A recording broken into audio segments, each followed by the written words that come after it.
cuatro palabras. Las cuatro palabras iniciales que tenemos en el texto bíblico, ahí en la primera carta de Pedro, y es tan sencillo que usted podría aprendérselas de memoria al terminar este sermón. Y dice así la palabra del Señor. Abra su Biblia conmigo ahí en primera de Pedro, capítulo 1, verso 1, y ni siquiera vamos a ver el verso 1 completo, sino esa primera expresión, esa primera referencia al escritor. Dice así la palabra del Señor: Pedro, apóstol de Jesucristo.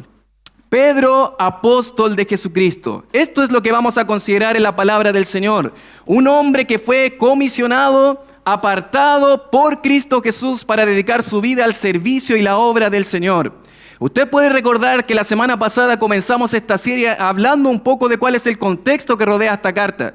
Y eso es fundamental cada vez que estudiamos una carta, poder adentrarnos en ¿cuáles son aquellas cosas que están rodeando el escrito? Y sin lugar a dudas, hablar de Primera de Pedro es una carta difícil. ¿Qué estaba pasando en Primera de Pedro? Usted debe recordar que en el año 64 hubo un incendio en la capital del imperio, un incendio en Roma, a lo cual los mismos romanos estaban culpando a su emperador Nerón de este incendio. Nerón, para poder redirigir la hostilidad que venía hacia él, ¿qué fue lo que hizo? Lo que nosotros llamamos un chivo expiatorio, es decir, culpó a los cristianos de haber causado este incendio. Y eso provocó de que estas personas, los cristianos, estas personas extrañas para el imperio, comenzaran a ser perseguidas, comenzaran a ser dispersadas, tal como dice 1 de Pedro 1:1, a los expatriados. Eran personas que estaban lejos de su patria. Pero no solamente eso, eran personas que estaban siendo amenazadas con perder su vida,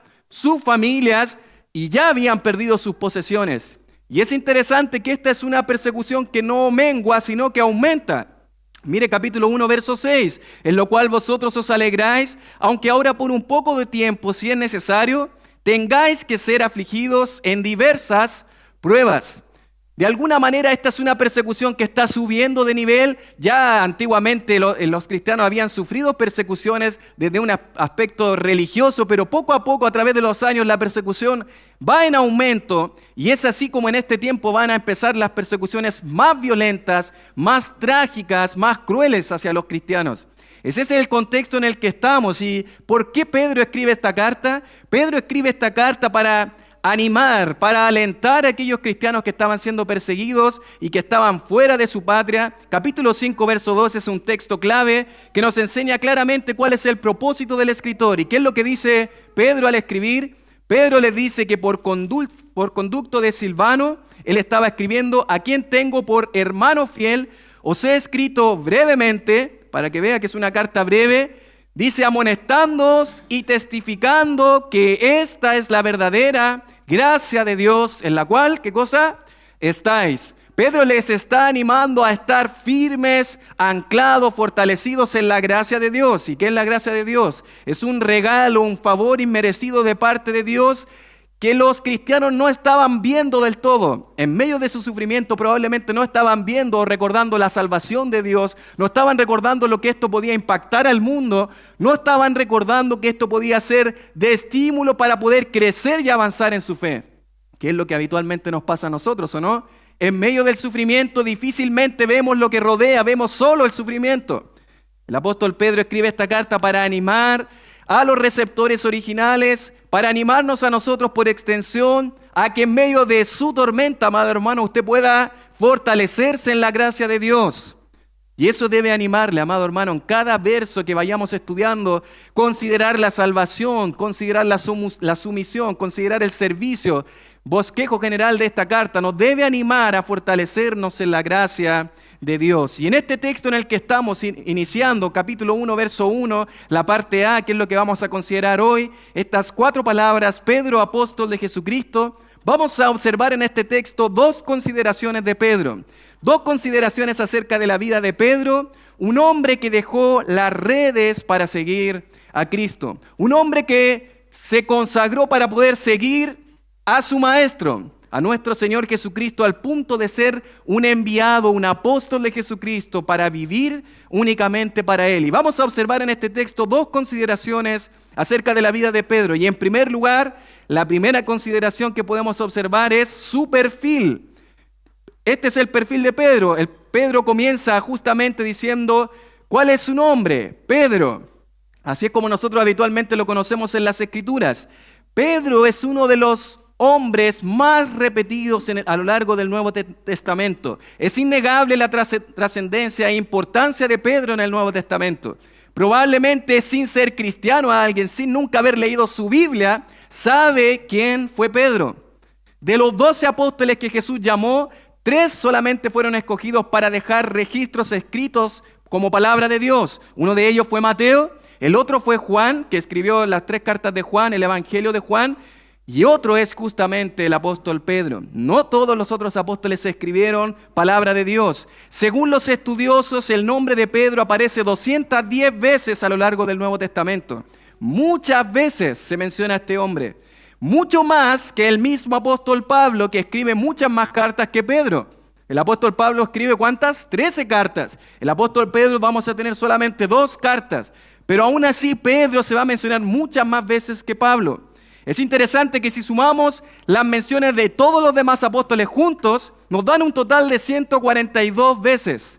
Ni siquiera alcanza la cantidad de veces que se menciona el nombre de Pedro en el Nuevo Testamento, 210 veces. Es el apóstol más mencionado. Pero hablemos de su nombre. ¿Qué podríamos decir del nombre de Pedro? Es interesante que aunque nosotros lo conocemos como Pedro, originalmente este no es su nombre.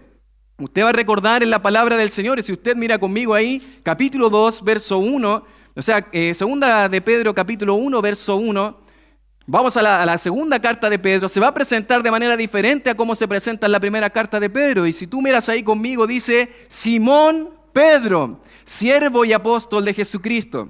El nombre con el cual Pedro llegó a este mundo no fue Pedro, era un nombre muy común en el pueblo de Israel, que era el nombre Simón.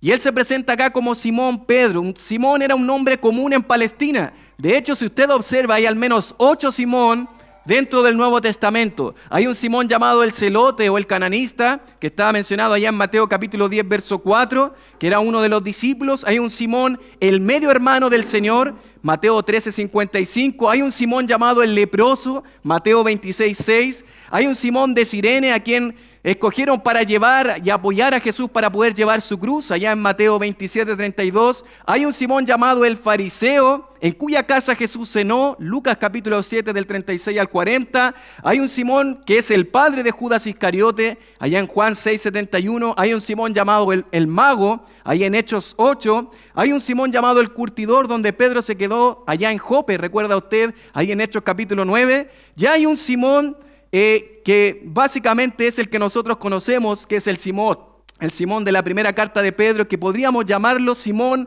Bar Jonás. Su nombre es Simón Bar Jonás o Simón hijo de Jonás, tal como aparece en Mateo 16, 17. Dice la palabra del Señor y Jesús le habla a Pedro y le dice, bienaventurado eres Simón, hijo de Jonás. El nombre real de Pedro es Simón, hijo de Jonás. Simón, que es un nombre que significa Dios escucha. Pero es interesante que es el mismo Jesús el que le va a cambiar el nombre a este hombre llamado Pedro y le va a cambiar su nombre llamado, para llamarle ahora Cefas en arameo o Pedro en griego. Si usted mira ahí Juan capítulo 1, verso 42, dice ahí la palabra del Señor y mirándole Jesús dijo, tú eres Simón, hijo de Jonás. Tú serás llamado Cefas, que quiere decir Pedro. Es Jesús quien va a cambiar el nombre de este hombre llamado Simón y le va a cambiar su nombre a Cefas o Pedro, que básicamente significa lo mismo, que es roca o piedra. Es interesante la trascendencia que tiene este nombre de Pedro, porque justamente Pedro va a encabezar las 4 listas que tenemos en el Nuevo Testamento acerca de los discípulos de Jesús. Recuerda usted que tenemos una lista en Mateo, en Marcos, en Lucas y en Hechos. En las 4 listas, el primer nombre que tú vas a encontrar es el nombre de Pedro. Es interesante, mis queridos, porque Pedro es un personaje del cual nosotros no podemos desestimar en el Nuevo Testamento. Ahora bien, ¿qué otra cosa conocemos de Pedro? Pedro, se nos habla mucho acerca de su familia. ¿Por qué? Porque uno de los otros discípulos era justamente su hermano de sangre, un hombre llamado Andrés. Si usted mira conmigo ahí, Juan capítulo 1, verso 40 al 42, nos va a decir de que Andrés era hermano de Simón Pedro. ¿Quién va a llevar de hecho a Pedro delante de Jesús? Como vamos a ver en un momento más. Y es interesante porque de Pedro también se nos va a hablar de que era un hombre casado, ya cuando él tiene un encuentro con Jesús. En Lucas capítulo 4 del 38 al 39 se nos va a hablar de que este hombre, su suegra, ¿verdad?, va a estar enferma y Jesús va a sanar a su suegra. Muy probablemente su esposa, la esposa de Pedro, va a acompañar a Pedro en sus viajes misioneros. Si usted observa en 1 Corintios 9:5, ahí el apóstol Pablo va a decir, no tenemos derecho de traer con nosotros una hermana por mujer, como también los otros apóstoles y los hermanos del Señor, y dice al final, y Cefas, hablando justamente de Pedro. Pedro no iba solo a sus viajes misioneros, lo más probable es que iba con su esposa a estos viajes misioneros de la cual no sabemos tampoco su nombre. ¿Cuál es la procedencia de este hombre? La procedencia de Pedro, de Simón, de Cefas. Básicamente este hombre se origina en un lugar llamado Betsaida. Usted sabe que cuando vemos la geografía bíblica tenemos el mar de Galilea, tenemos el río Jordán y tenemos en la parte del sur lo que conocemos como el mar muerto. En el mar muerto no se practicaba la pesca porque no había vida, pero en el mar de arriba, en el mar de Galilea, que usted lo puede llamar mar de Galilea, lago de Genesaret o lago Tiberias, en ese lugar sí se practicaba la pesca y es ahí, en uno de los lugares que rodeaba el mar de Galilea, donde vivía justamente Pedro. Pedro era oriundo prácticamente de Betsaida, que era una pequeña aldea que estaba ubicada ahí en el noreste del mar de Galilea, pero es interesante que observamos en Juan 1:44 que ese era su lugar de nacimiento junto a Andrés. Pero ahí en Marcos 1:21 y Marcos 1:29 se nos hace referencia a que Pedro ya a esta altura no estaba viviendo en Betsaida, sino en Capernaum. Lo más probable es que avanzando ya en su vida, Pedro dejó de vivir en Betsaida, en esta aldea, y se cambió a un lugar muy cerquita, pero que este lugar ya no era una aldea, sino que es una ciudad de las más importantes que tenemos rodeando el mar de Galilea. De este lugar provenía Pedro. Ahora, ¿a qué se dedicaba Pedro? Usted debe recordar que Pedro tenía un oficio muy interesante justamente en el mar de Galilea, que era la práctica común de aquellos que vivían en estos lugares. Junto a su hermano Andrés, dice la palabra del Señor que su oficio era ser pescador. Dice Mateo capítulo 4, verso 18. Dice la palabra del Señor, andando Jesús junto al mar de Galilea, vio a dos hermanos, Simón, que es Pedro, y Andrés su hermano, que dice que echaban la red en el mar porque eran, ¿qué cosa? Pescadores. Eran hombres pescadores, y de hecho en Lucas capítulo 5 se nos dice que en una oportunidad Jesús enseña, de hecho, desde la barca que pertenecía a este Simón pescador. Es interesante porque dentro de las características que vemos de este hombre es que probablemente tenía un negocio bien próspero. De repente puede ser que a nuestra mente pase el hecho de que Pedro no le iba muy bien con su negocio como pescador, pero en Marcos capítulo 1 del 32 al 33 nos da la idea, porque había mucha gente agolpada, de que la casa de Pedro no era pequeña. Lo más probable es que tenía una casa espaciosa dentro de la ciudad de Capernaum. Y dice la palabra del Señor, y toda la ciudad se agolpó a la puerta. Lo más probable es que la casa de Pedro era una gran casa. Pedro no era simplemente un pescador, tenía una profesión que le daba buenos recursos para poder abastecerse. Pero es interesante ahora cuando vamos a hablar de características de Pedro. ¿Qué características observamos en la palabra acerca de Pedro? Es interesante, mis queridos, porque de todos los discípulos de Jesús, Pedro es el que más habla. Tú vas a notar que en ocasiones va a hablar Natanael, tú vas a observar que en ocasiones va a hablar Andrés, en ocasiones va a hablar Felipe. Vas a observar que en ocasiones va a hablar Tomás, va a hablar Judas, no el Iscariote, y va a hablar también Judas el Iscariote. Pero las veces que hablan estos otros apóstoles, la verdad es que van a ser muy pocas veces comparadas a todas las veces que Pedro va a hablar. Pareciera un discípulo que todo el tiempo está hablando. Y es interesante porque si usted observa, generalmente nos da la impresión de que Pedro casi pareciera como un vocero de los discípulos. Cuando Jesús hace pregunta a los discípulos, es Pedro el que responde como a nombre de todos los discípulos. Si usted mira a Mateo capítulo 15, verso 15, dice, respondiendo Pedro le dijo, explícanos esta parábola, incluyendo a todos los discípulos. Mateo 18, 21 dice, entonces se acercó Pedro y le dijo, Señor, ¿cuántas veces perdonaré a mi hermano que peque contra mí? ¿Hasta 7? Dice Marcos 11:21, entonces Pedro, acordándose, le dijo, Maestro, mira, la higuera que maldijiste se ha secado. Lucas 12:41, entonces Pedro le dijo, Señor, ¿dices esta parábola a nosotros o también a todos? Pareciera que siempre Pedro es el que interviene, el que pregunta, el que responde a Jesús. Pareciera que Pedro siempre es el que habla. Pero no solamente observamos que Pedro es el que habla, pareciera que Pedro tiene un carácter impulsivo. ¿A qué nos referimos con esto? Pedro es de rápida acción. Pedro pareciera que no piensa mucho las cosas y inmediatamente va a tener una respuesta y a veces que no es la más correcta.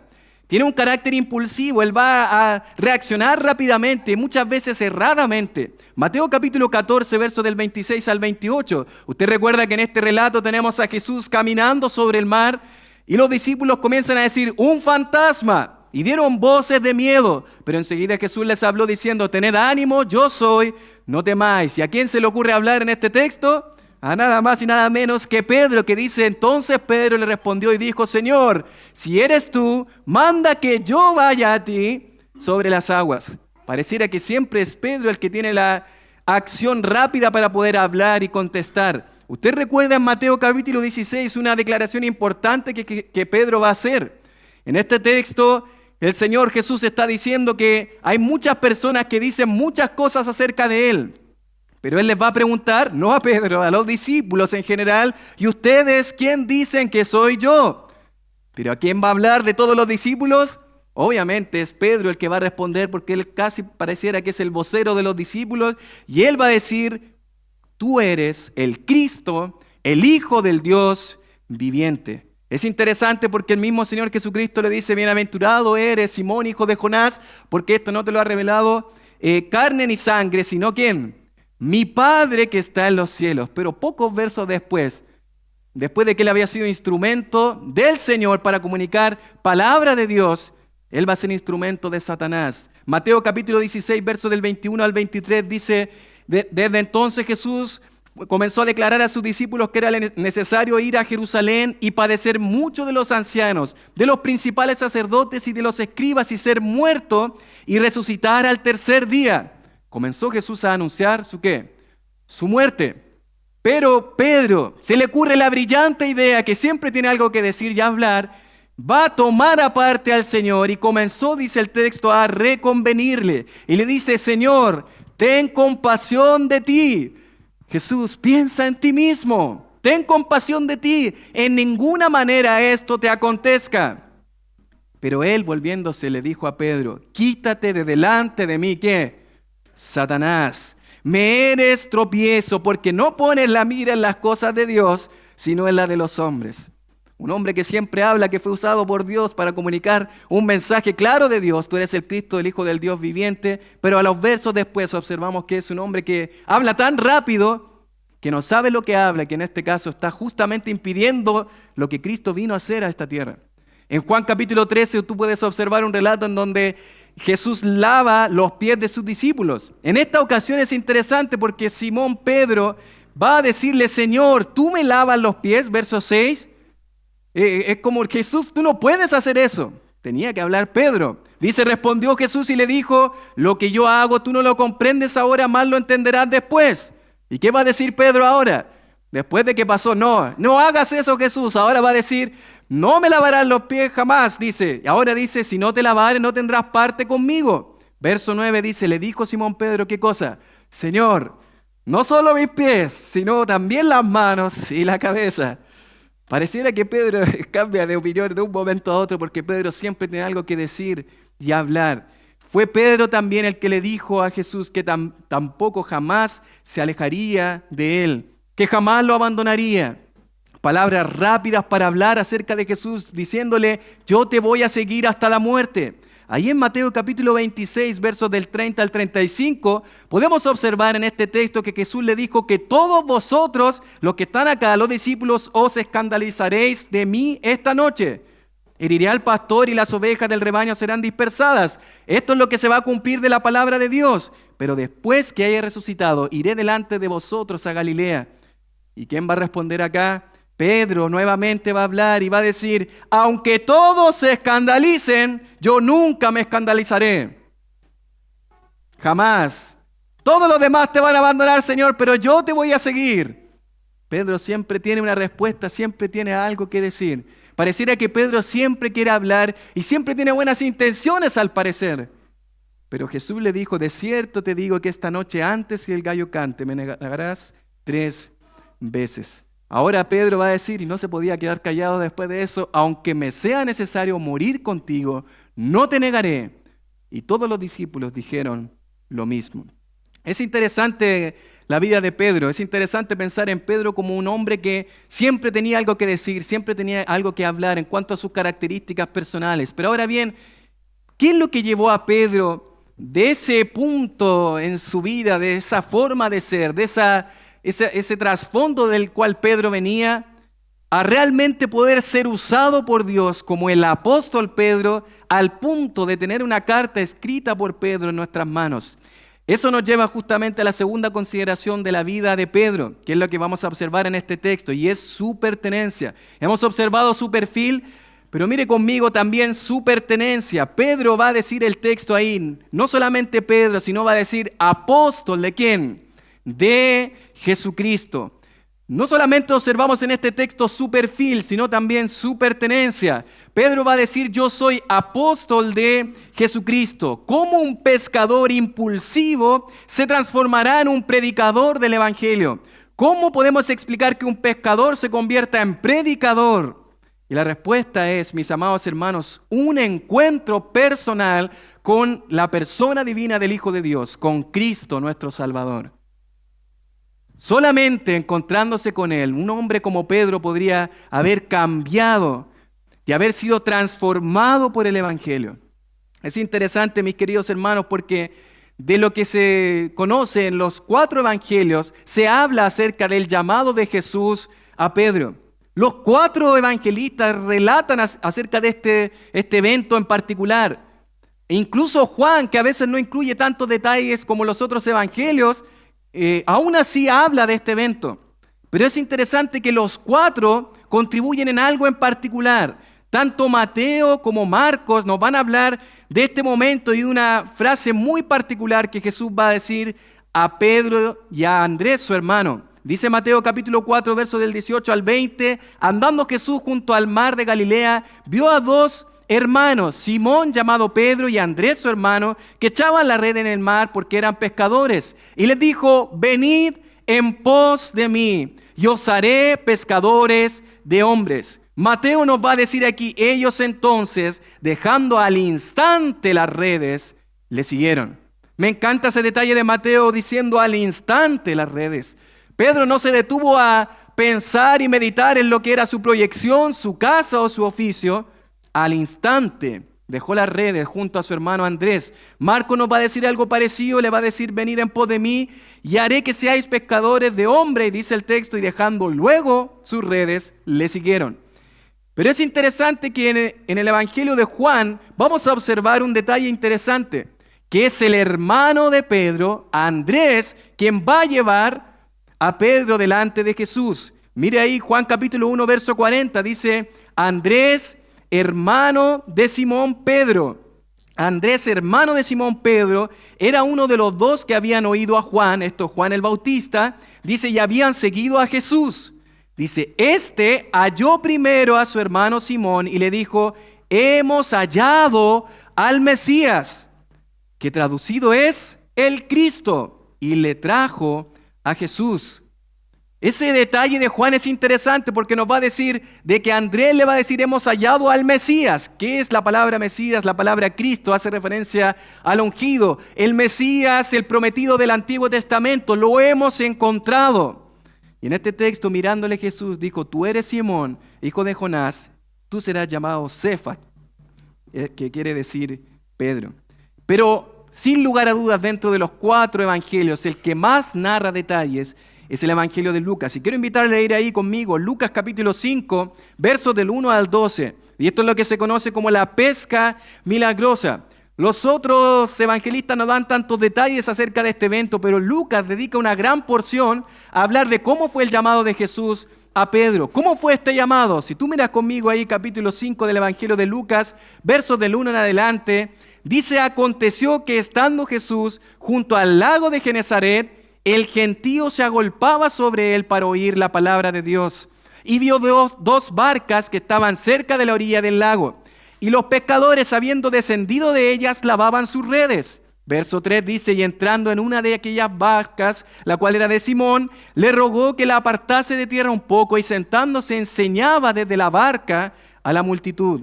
Cuando terminó de hablar, después de que Simón le escuchó hablar, él dice, Simón, boga a mar adentro y echad vuestras redes para pescar.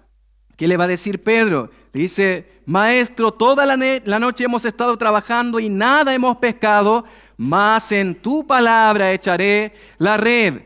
Dice, y habiéndolo hecho, el verso 6, se encerraron gran cantidad de peces y su red se rompía. Dice el verso 7, entonces hicieron señas a los compañeros que estaban en la otra barca para que les viniesen a ayudar, y vinieron y llenaron ambas barcas de tal manera que se hundían. Viendo esto, mire este texto, mire el verso 8, este es un momento clave en la vida de Pedro. Dice, viendo esto, Simón Pedro cayó de rodillas ante Jesús diciendo, ¿qué cosa? Apártate de mí, Señor, porque soy hombre pecador. Mis amados hermanos, este relato, estos detalles en particular que nos entrega Lucas, nos muestra algo que impactó a Pedro en el momento que vio un milagro impresionante de parte del Maestro. ¿Qué cosas reconoció Pedro? En primer lugar, reconoció que Jesús era el Señor. Esa palabra kurios en el griego, que equivale a Adonai en el Antiguo Testamento, que se usó para reemplazar la palabra Jehová del Antiguo Testamento. Es decir, en simples palabras, lo que está diciendo Pedro es que tú eres Jehová, tú eres Dios, tú eres el Señor. Tú, Jesús de Nazaret, eres realmente nuestro Mesías. Tú eres el Señor de toda la tierra, el Señor de toda la creación. Yo lo tengo frente a mí. Él reconoció eso porque justamente vio el poder de Jesús a través de la pesca milagrosa. Pero hubo otra cosa que reconoció Pedro. Si tú miras conmigo ahí, él dice, apártate de mí, Señor. ¿Qué cosa? Porque soy hombre, ¿qué? Pecador. Lo segundo que reconoció Pedro es que él era pecador. Naturalmente, mis amados hermanos, al ver la grandeza de Dios, miramos justamente nuestra indignidad delante de un Dios santo, de un Dios poderoso, de nuestro Dios. ¿Recuerda usted Isaías en el Antiguo Testamento, en el capítulo 6, cuando ve el trono de Dios, de la santidad de Dios? ¿Qué termina diciendo Isaías? ¡Ay de mí, que soy qué! Hombre muerto, soy muerto. Soy inmundo de labios para poder estar delante del Rey.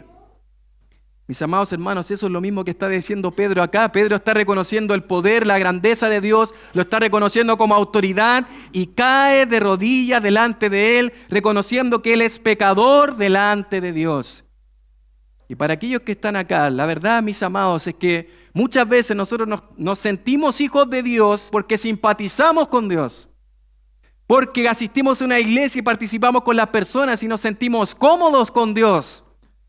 Sin embargo, tú no serás hijo de Dios a menos que te sientas incómodo con Dios. Eso es lo que nos muestra este texto. Tú no te tienes que sentir cómodo con Dios, te tienes que sentir incómodo. Alguien que realmente reconoce su pecado delante de Dios, no le va a simpatizar Dios. No se va a sentir cómodo con la presencia de Dios. Va a querer huir de Dios, va a querer alejarse de Dios, no va a querer estar en la presencia de Dios. Solamente alguien que reconoce quién es Dios va a poder rendirse de Él como Salvador y reconocerlo porque Él es indigno delante de Él y es un pecador. Ahora calza de manera perfecta saber que cuando Jesús lo llama, Él que dice, al instante deja sus redes y sigue a Jesús. Porque Él reconoció cuán indigno era delante de Él y Él reconoce que Él es el Señor. Mi amado hermano, Jesús va a hacer algo impresionante en la vida de este hombre. Este hombre va a dejar sus redes y va a seguir a Jesús. Y la pregunta es, ¿has dejado tú tus redes? ¿Has tú decidido dejar aquellas cosas que te amarraban para poder seguir a Jesús? ¿Realmente has entendido el Evangelio? ¿Has entendido tu condición delante de Dios? ¿Estás siguiendo hoy a Jesús? De aquí en adelante, mis amados hermanos, la vida de Pedro va a cambiar. Y es interesante que nosotros a veces utilizamos la palabra discípulo como un sinónimo de la palabra apóstol, y son palabras diferentes. Pedro era un discípulo de Jesús. Discípulo significa seguidor.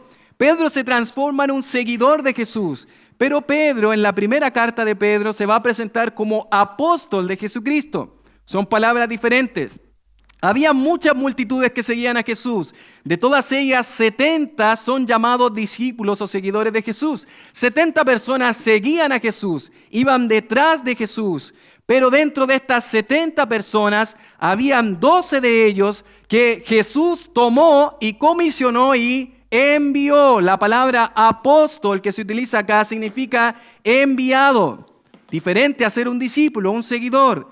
De los 70 discípulos, Jesús toma a 12 de ellos y ellos son los que Él comisiona y envía como sus apóstoles. Mire Lucas 6, versos del 12 al 16. En aquellos días Él fue al monte a orar y pasó la noche orando a Dios, y cuando era de día llamó a sus discípulos y escogió a 12 de ellos, a los cuales también llamó ¿qué? Apóstoles. No todos los 70 eran apóstoles, eran discípulos de Jesús, de los cuales 12 Él escogió, aparecen nombrados acá, y los va a enviar. Mateo capítulo 10, llamando a sus 12 discípulos, les dio autoridad sobre los espíritus inmundos para que los echasen fuera y para sanar toda enfermedad y dolencia. Entre paréntesis, mis queridos, el día de hoy ya no hay más apóstoles en el sentido de el oficio apostólico que tenían los 12 apóstoles. Ya no hay más el día de hoy. Hay un texto en Hechos capítulo 14 donde se menciona, pareciera la idea en que Pablo y Bernabé se mencionan como apóstoles. Pero mis amados, esa es la idea de ser enviado. Pablo y Bernabé eran misioneros enviados de parte de la iglesia en Antioquía, y en ese sentido eran enviados, apóstoles, que es la palabra enviado. Pero Bernabé no era apóstol en el sentido de ser oficio apostólico. ¿Por qué? Porque había un requisito para ser llamado apóstol. Usted puede observarlo en Hechos capítulo 1 del 21 al 22. ¿Qué observamos acá? Había que escoger al sucesor de lo que era Judas, la persona de Judas. ¿Y qué es lo que va a decir Pedro en esta ocasión? Dice, es necesario pues que de estos hombres que han estado juntos con nosotros todo el tiempo que el Señor Jesús entraba y salía entre nosotros, dice, comenzando desde el bautismo de Juan hasta el día en que fue recibido de nosotros arriba, uno se ha hecho testigos con nosotros de su ¿qué? Resurrección. Requisito para ser apóstol, ¿qué es? Haber estado en el ministerio de Jesús desde el bautismo de Juan hasta ¿qué cosa? Hasta que Él fue recibido arriba, haber sido testigo de su resurrección. Pregunta, ¿quién cumple con ese requisito hoy? Nadie. Los falsos apóstoles el día de hoy dicen justamente, no, yo soy llamado apóstol. Tú puedes leer un texto como este, ¿y qué van a decir? Claramente él no estuvo presente en el ministerio de Jesús, pero el charlatán, el falso apóstol va a decir, no, yo no estuve en el ministerio de Jesús, pero yo fui llevado al cielo. Eso va a decir el charlatán. Pero el mismo Señor en Juan 3:13 dice, nadie subió ¿a dónde? Al cielo, sino el que descendió del cielo. Eso no es posible. No le crea al charlatán. Y es interesante que ahora, como no pueden negar eso, ellos dicen, pero como Pablo. Así como habían 12 apóstoles y Pablo fue como un 13º, un apóstol agregado, ellos dicen, yo también puedo serlo. Pero es interesante que en 1 Corintios capítulo 15, verso 7 dice que Jesús se le apareció después a todos los apóstoles, dice el verso 8, y, ¿qué cosa? Al último de todos. Más claro, imposible. Al último de todos, como a un abortivo me apareció a mí. Último apóstol, ¿quién es? Pablo. No hay más. 12 apóstoles, un 13º. No hay más apóstoles. Ahora es interesante, mis amados hermanos, que dentro de estos 12 apóstoles que el Señor comisionó, está Pedro, Juan y Jacobo, que son los que consideramos el del círculo más cercano y más íntimo del Señor. ¿Recuerda usted por qué decimos eso? Porque en eventos muy importantes, trascendentales para el ministerio de Jesús, ¿quiénes estuvieron? Justamente Pedro, Juan y Jacobo. Mateo capítulo 17, el monte de la transfiguración. ¿Quiénes van a subir con Jesús?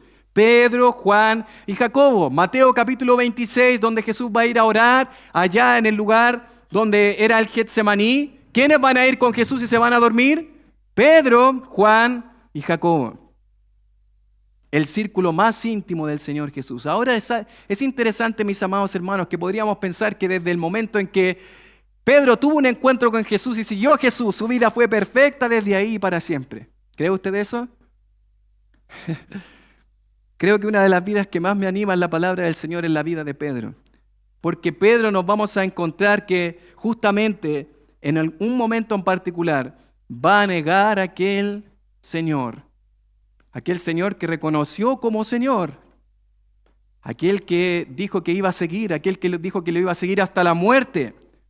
Ahí en Mateo capítulo 26, versos del 34 al 35, Jesús le dijo: de cierto te digo que esta noche, antes que el gallo cante, me negarás 3 veces. Pedro insiste en su punto y le dice: aunque me sea necesario morir contigo, Jesús, no te negaré. Buena intención, buen deseo. Él quiere seguir a Jesús hasta la muerte. Sin embargo, en Mateo 26, del 57 al 75, me da mucho sentido que en 1 de Pedro capítulo 5, el día que sea testigo de los padecimientos de Cristo. Generalmente uno lee eso y dice: pero ¿cómo si Pedro no estuvo al pie de la cruz? Solamente estuvo Juan. ¿Cómo Pedro puede decir de que fue testigo de los padecimientos de Cristo? Bueno, mire Mateo capítulo 26, versos del 57 en adelante. Dice: los que prendieron a Jesús le llevaron al sumo sacerdote Caifás, a donde estaban reunidos los escribas y los ancianos. Mas Pedro le seguía de lejos hasta el patio del sumo sacerdote. Pedro estaba ahí siguiendo todo lo que estaba ocurriendo. Y dice: y entrando se sentó con los alguaciles para ver el fin. Pedro estaba siguiendo la escena, Pedro estaba viendo a su maestro, estaba viendo este proceso. Dice el verso 59, y los principales sacerdotes y los ancianos y todo el concilio buscaban falso testimonio contra Jesús para entregarle a muerte, y no lo hallaron, aunque muchos testigos se presentaban. Dice: pero al fin vinieron 2 testigos falsos que dijeron: este dijo, puedo derribar el templo de Dios y en 3 días reedificarlo. Y levantándose el sumo sacerdote le dijo: ¿no responden nada? ¿Qué testifican estos contra ti? Pedro está oyendo esto, Pedro está cerca, Pedro está escuchando que están acusándolo injustamente. ¿De qué va a hablar Pedro en su carta? De acusaciones injustas. Cuando tú sufras injustamente, Pedro está viendo toda la injusticia con sus propios ojos, delante de él. Está viendo que Jesús es inocente y lo están culpando de manera injusta. Pedro está siendo testigo de los padecimientos de Cristo. Dice el verso 63, mas Jesús callaba. Entonces el sumo sacerdote le dijo: te conjuro por el Dios viviente que nos digas si tú eres el Cristo, el Hijo de Dios. Y Jesús dijo: tú lo has dicho. Y además os digo que desde ahora veréis al Hijo del Hombre sentado a la diestra del poder de Dios y viniendo en las nubes del cielo. Y ahí es cuando dice: ha blasfemado. Es una blasfemia lo que Jesús está diciendo. Y es interesante que cuando vemos que avanzan los textos en el verso 68, molestaban, abofeteaban, le daban puñetazos a Cristo. Se reían de él, le escarnecían diciéndole: ¿quién? ¿Quién fue? Dinos quién fue, profetízanos. Y justo en ese momento, en el verso 69, Pedro estaba sentado fuera en el patio y se le acercó una criada diciendo: tú también estabas con Jesús el Galileo. Dice el verso 70, mas él negó delante de todos diciendo: no sé lo que dices. Saliendo él a la puerta, la vio otra y dijo a los que estaban allí: también este estaba con Jesús el Nazareno. Pero él negó otra vez, con juramento: no conozco al hombre. Verso 73 dice: un poco después, acercándose los que por allí estaban, dijeron a Pedro: verdaderamente también tú eres de ellos, porque aún tu manera de hablar te descubre. Verso 74 dice: entonces él comenzó a maldecir y a jurar: no conozco al hombre. Y enseguida, ¿qué pasó? Cantó el gallo. Entonces Pedro se acordó de las palabras de Jesús que le había dicho: antes que cante el gallo, me negarás 3 veces. Y saliendo fuera, lloró amargamente. Pedro negó a su maestro. Me impacta saber de que aún así el Señor quiso usar a este hombre, ¿no?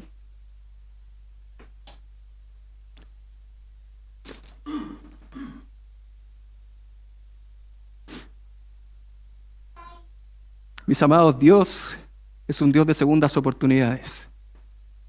En algún momento, a este hombre que en algún momento había negado al Maestro, va a ser útil en la obra de Dios. Es interesante en la vida de Pedro porque después de ver incluso a Jesús resucitado, sabemos de un evento en el cual Jesús se va a presentar una tercera vez a sus discípulos y Pedro va a volver a los peces. Yo creo personalmente, porque él, no solamente por lo que Jesús le había dicho de encontrarse en Galilea, sino porque él no quería encontrarse con Jesús, se sentía indigno delante de la presencia de Jesús. Y es interesante que en este texto es cuando Jesús le dice, ahí en el capítulo 21 de Juan, versos del 15 en adelante, cuando hubieron comido, Jesús dijo a Simón, Simón, hijo de Jonás, ¿me amas más que a estos? Le respondió, sí, Señor, tú sabes que te amo. Él le dijo, apacienta mis corderos. Volvió a decirle la segunda vez, Simón, hijo de Jonás, ¿me amas? Pedro le respondió, sí, Señor, tú sabes que te amo. Le dijo, pastorea mis ovejas. Le dijo la tercera vez, Simón, hijo de Jonás, ¿me amas? Pedro se entristeció de que le dijese la tercera vez, ¿me amas? Y le respondió, Señor, tú lo sabes todo. Tú sabes que te amo. Jesús le dijo, apacienta mis ovejas. Amados hermanos, la primera carta de Pedro es el resultado de eso que Dios le dijo a Pedro que hiciera. Es en esta misma carta donde Pedro va a hacer ¿qué? Apacentar a las ovejas del Señor. Él va a volver a los peces, pero es interesante que Pedro fue usado poderosamente por el Señor en la predicación del Evangelio. Tú puedes observar Hechos capítulo 1, del 1 en adelante hasta el capítulo 10. ¿Y qué vas a observar? A Pedro en acción. Es interesante, Pedro fue usado por Dios para llevar el Evangelio a los judíos y gentiles. Pedro fue utilizado por Dios de una manera poderosa al inicio de la iglesia. Tú vas a observar a Pedro allá buscando el reemplazo de Judas, dirigiéndose hacia las multitudes. Después de que el Espíritu de Dios descienda en el día de Pentecostés, ¿qué va a pasar con Pedro? Pedro poderosamente va a predicar el Evangelio en el capítulo 2 y en el capítulo 3 en el pórtico de Salomón. ¿Has escuchado las palabras de ese sermón de Pedro? ¿Qué es lo que Pedro dice? Él dice, mas vosotros, ¿qué cosa? Negasteis al santo y al justo. ¿No había sido Pedro el que lo había negado? Mis amados hermanos, cuando hay un corazón arrepentido delante de Dios y el Señor lo usa, podemos observar aquí claramente a Pedro sin problema, dirigiéndose con el poder de Dios, con la autoridad de la palabra de Dios para herir las conciencias de los hombres que habían hecho justamente lo mismo. Negar al santo y al justo. Matasteis al autor de la vida, a quien Dios ha resucitado de los muertos, de lo cual nosotros somos testigos. Amados hermanos, ¿han leído el libro de los Hechos? Cómo Pedro realizó sanidades milagrosas al inicio de la iglesia en el capítulo 5, al punto que la gente quería ir y ser tocado por la sombra de Pedro para ser sanados. ¿Has visto cómo Pedro confrontó a las autoridades judías en Hechos capítulo 4? ¿Cómo Pedro va a llegar a Samaria en el capítulo 8 después de que Felipe va a predicar el Evangelio y junto a Juan van a llegar a confirmar de que el Evangelio llegó a los samaritanos? ¿Has leído cómo Pedro va a llegar en el capítulo 10 a casa de Cornelio y cómo el Evangelio va a llegar a los gentiles? Bueno, es porque el Señor justamente usó la vida de este hombre para dejarnos el libro que hoy tenemos en nuestras manos. Pero es interesante porque aún una vez más vamos a observar a Pedro, podríamos decir, en un aspecto extraño dentro de su vida. Gálatas capítulo 2, vamos a observar que Pedro va a actuar con hipocresía en Antioquía. ¿Recuerda usted este texto? Pedro va a mostrar una simulación extraña frente a los que eran de la incircuncisión, los gentiles, aquellos que no eran judíos. Y Pablo va a tener que confrontarlo. Pareciera que uno podría decir, Pedro, ¿cuándo va a aprender? ¿No se parece a tu vida y a mi vida? ¿No se parece a nuestra vida que queremos avanzar y servir al Señor y una y otra vez erramos, fallamos, pecamos delante de Dios?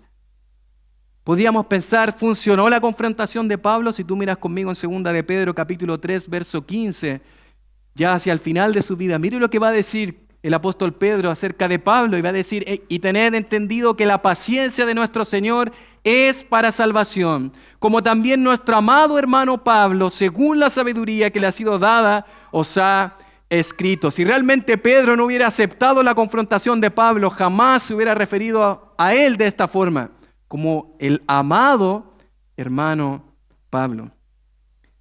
Se me venía a mi mente Proverbios 24:16. Porque 7 veces cae el justo, ¿y qué cosa? Y vuelve a levantarse. Pero los malvados caerán en el mal. La vida de Pedro, mis amados, nos enseña que Pedro fue realmente alguien que pertenecía a Cristo, como él mismo lo dice, apóstol de Jesucristo, enviado por Jesucristo. Él vivía por él servía a Cristo y sufría por Cristo. Nos basta con leer Hechos capítulo 5, cuando él dice que salió con gozo de la presencia del concilio después de que había sido azotado, gozoso de padecer por causa del nombre de Cristo. Lo que Pedro hará en esta carta, mis amados hermanos, es animar a aquellos hermanos que están sufriendo.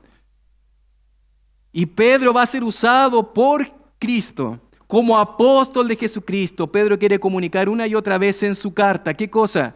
En medio del dolor, en medio del sufrimiento, en medio de tu tormenta, mira a Cristo. Porque es un hombre que está impregnado con la persona de Cristo, que se está recién presentando y habla de Jesucristo, porque él está impregnado de la persona de Cristo y pertenece a Cristo, sirve a Cristo y sufre por Cristo. Si tú miras conmigo Primera de Pedro capítulo 1, capítulo 2, capítulo 3, capítulo 4 y capítulo 5, en todos los capítulos vas a observar que Pedro va a hacer referencia a los sufrimientos de Cristo. Quiere animar, quiere alentar a aquellos hermanos que están sufriendo, pero quieren una y otra vez que miren a Cristo, porque Él vivió los padecimientos de Cristo. Él fue testigo de cómo Cristo sufrió, porque Él pertenece a Cristo. Mira conmigo Primera de Pedro 1:11. Mira lo que dice este escritor, mira cómo este siervo del Señor habla de los sufrimientos de su maestro. Dice: escudriñando qué persona y qué tiempo indicaba el Espíritu de Cristo que estaba en ellos, el cual anunciaba de antemano, ¿qué cosa? Los sufrimientos de Cristo y las glorias que vendrían tras ellos. Salte al capítulo 2, en el capítulo 2, verso 21, Pedro una vez más hace referencia a los sufrimientos de Cristo y va a decir: pues para esto fuisteis llamados, porque también Cristo, ¿qué cosa? Padeció por nosotros, dejándonos ejemplo para que sigáis sus pisadas. Salte al capítulo 3, Primera de Pedro, capítulo 3, verso 18, dice el apóstol Pedro: porque también Cristo, ¿qué cosa? Padeció una sola vez por los pecados, el justo por los injustos, para llevarnos a Dios. Salte al capítulo 4, verso 13, dice el apóstol Pedro: sino gozaos por cuanto sois participantes de ¿qué cosa? De los padecimientos de Cristo. Cuando tú sufres, estás participando con aquellos sufrimientos de Cristo, porque estás llamándote cristiano. Estás participando de los sufrimientos de Cristo, para que también en la revelación de su gloria os gocéis con gran alegría. Y salte al capítulo 5, verso 1. Pedro dice: ruego a los ancianos que están entre vosotros, yo anciano también con ellos, ¿y qué cosa? Y testigo de los padecimientos de Cristo. ¿Recuerdas dónde estaba Pedro? ¿Recuerdas dónde estaba él cuando estaban burlándose del maestro? Cuando se estaban burlando de él y le estaban dando de puñetazos. ¿Recuerdas ese momento injusto, cruel? Él lo vio, él lo vivió. Y él hoy quiere animarte a ti en medio de tu tormenta, en medio de tu sufrimiento, a aferrarte a la gracia de Dios, porque Cristo padeció por ti, porque Cristo sufrió por ti. Sin duda, Pedro fue un hombre apóstol de Jesucristo, un enviado de Cristo, alguien que perteneció a Cristo y sufrió por Él. De hecho, mis amados hermanos, es probable que su propia vida estaba peligrando hasta ese punto. Primera de Pedro capítulo 5, verso 13, si usted mira este texto, es interesante que Pedro va a decir: la iglesia que está en Babilonia, elegida juntamente con vosotros, y Marco mi hijo os saludan. Muchos de los eruditos, comentaristas, dicen que en realidad es muy difícil que él literalmente haya estado en Babilonia, en Mesopotamia. Lo más probable es que él lo que está diciendo acá es un código secreto para hablar del lugar donde él verdaderamente estaba, que era en Roma, en la capital del imperio. Era una forma secreta para hablar de justamente el lugar donde se encontraba, que era el lugar más peligroso. Esto justamente era para proteger no solamente su propia vida, sino a aquellos cristianos romanos que se encontraban ahí. Era peligroso saber de que él en realidad no estaba en Babilonia, sino que estaba en Roma. Mis amados hermanos, es interesante que el mismo apóstol Pedro, que en algún momento dijo de manera tan impulsiva delante de Jesús, Señor, ¿te seguiré hasta la muerte? Señor, ¿te voy a seguir hasta la muerte a ti? Esas palabras impulsivas de Pedro, mis amados hermanos, aunque pueden causar gracia, aunque pueden causar risa hasta cierto punto, y son palabras que salieron del momento, no dejaron de ser la realidad de su vida. Después de 3 años aprendiendo de Jesús, Pedro dedicó 3 décadas al servicio de Jesús. La tradición de la iglesia confirma que Pedro sufrió martirio bajo Nerón 3 años después de escribir esta carta, año 64, 3 años después, año 67. Este hombre, según la tradición, se sabe que fue crucificado boca abajo porque rehusó ser crucificado de la misma forma que su maestro, que su Señor, que su Salvador. Este hombre siguió hasta la muerte a su maestro.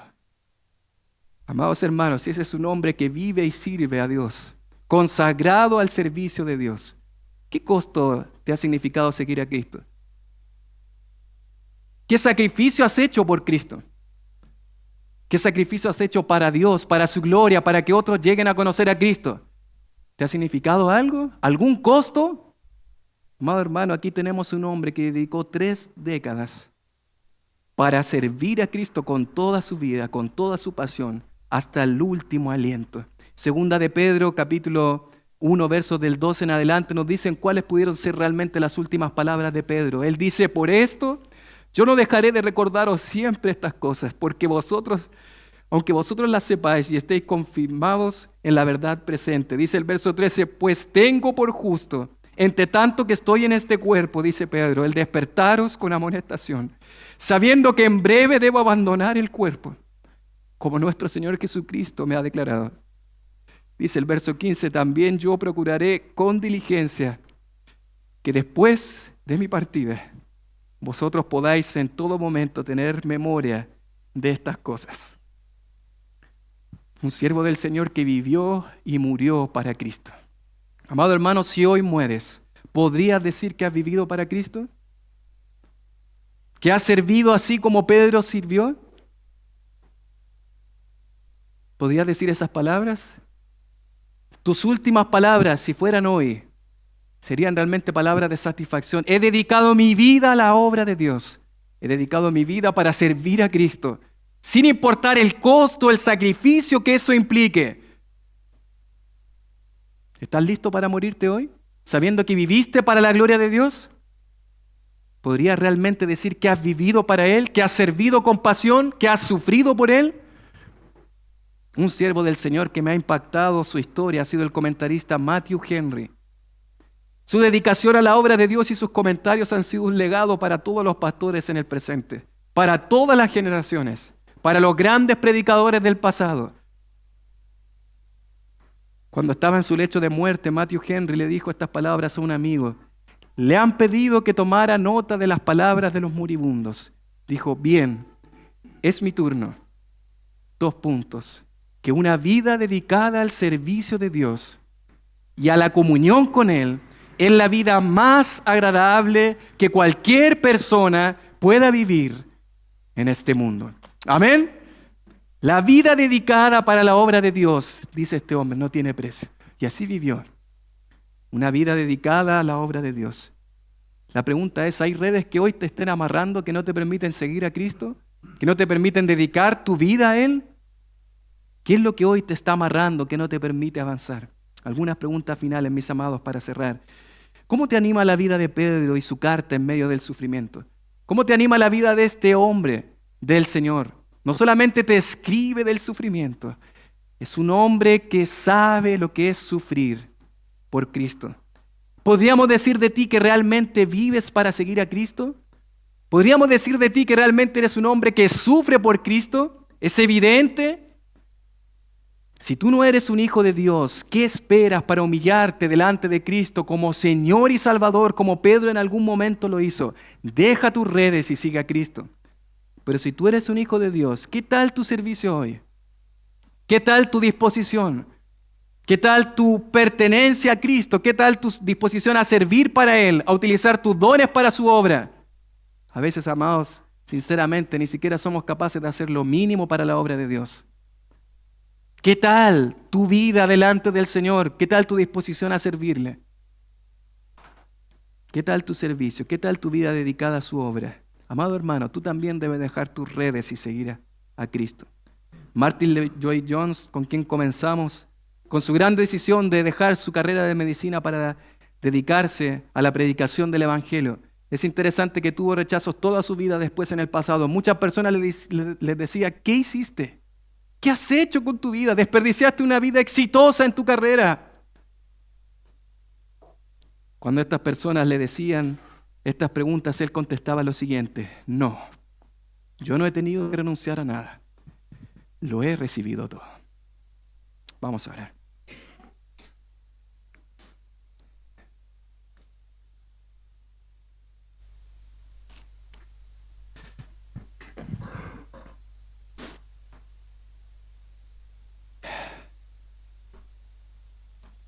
Y así, sin nadie mirando, con sus ojos cerrados, amados hermanos, hermanas, hoy hemos considerado las primeras 4 palabras de esta preciosa carta. Pedro, apóstol de Jesucristo. Una vida que nos anima a dejar nuestras redes y seguir a Cristo. Esa es la vida de Pedro.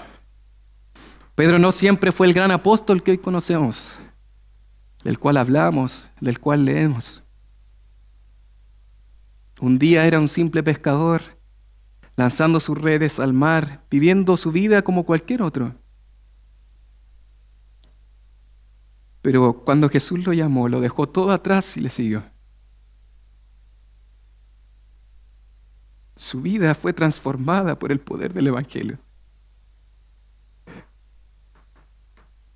Pedro no solo vivió para Cristo desde ese momento, sino que estuvo dispuesto a sufrir y morir por Él. La pregunta es, ¿qué nos queda a nosotros, amado hermano?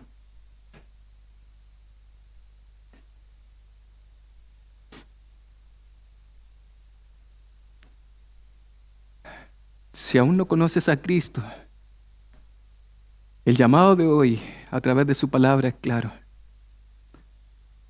Cuando Pedro se encontró con Jesús, su reacción fue caer de rodillas y decir: apártate de mí, Señor, porque soy hombre pecador.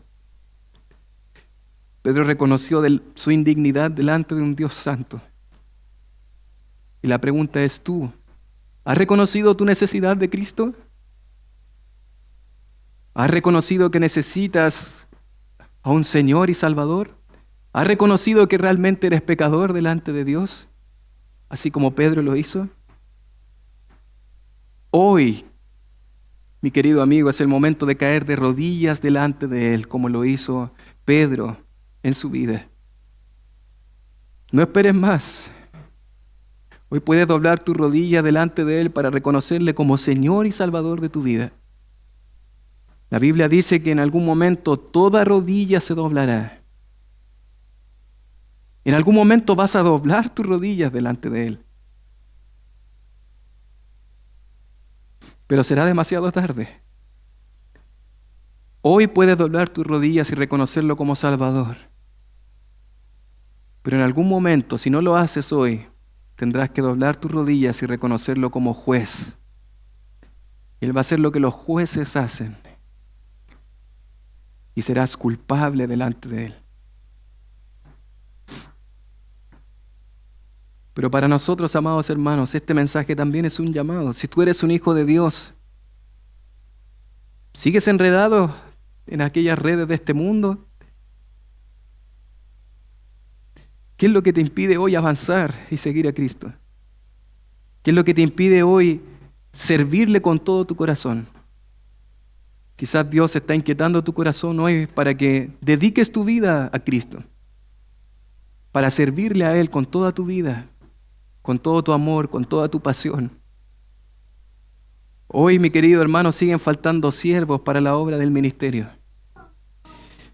Muchos tienen muchos talentos, pero no están dispuestos a servir y a sufrir por Cristo. Hoy siguen faltando siervos, hoy siguen faltando hermanos que estén dispuestos a sufrir por la causa de Cristo. La pregunta es, ¿serás uno de ellos?